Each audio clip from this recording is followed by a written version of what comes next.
Welcome to our journey through the book of 1 Timothy, a letter from the Apostle Paul to his young protege Timothy. Curious about what timeless advice an elder statesman might impart to a budding leader?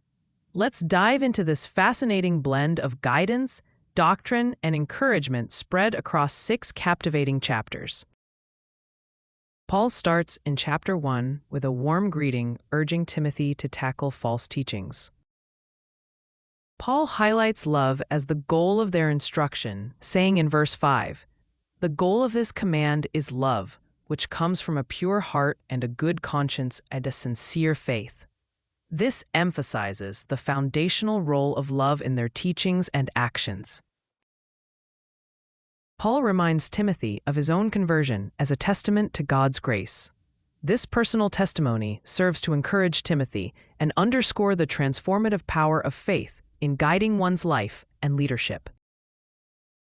In chapter 2, Paul shifts focus to worship and prayer. He asks for prayers for all, especially leaders, leading to a peaceful life. This highlights the importance of spiritual practices in fostering community and leadership. Verses 3 and 4 encapsulate God's universal desire.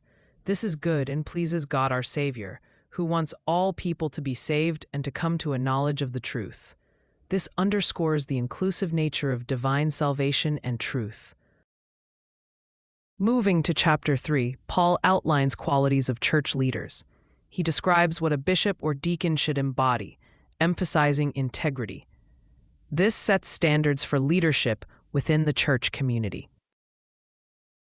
He punctuates this with verse 16, providing a poetic summary of Jesus' mission. He appeared in the flesh, was vindicated by the Spirit, was seen by angels. This encapsulates the essence of Jesus' life and purpose. Chapter 4 warns against false asceticism, emphasizing bodily training is of some value, but godliness is valuable in every way. This balances physical discipline with spiritual integrity. Verse 12 delivers an encouraging charge. Don't let anyone look down on you because you are young, but set an example. This empowers younger members to lead by example despite their age. In chapter 5, Paul advises how to treat people within the church community with respect across age and gender. This fosters a harmonious and inclusive environment for all members. Verse 8 stands out. Anyone who does not provide for their relatives has denied the faith. This highlights the importance of taking care of one's family as a fundamental expression of faith. Finally, chapter 6 addresses issues of wealth, emphasizing contentment. Paul warns against the pursuit of money at the cost of righteousness, advocating for a balanced and fulfilled life. In verse 10, the oft misquoted, "For the love of money is a root of all kinds of evil."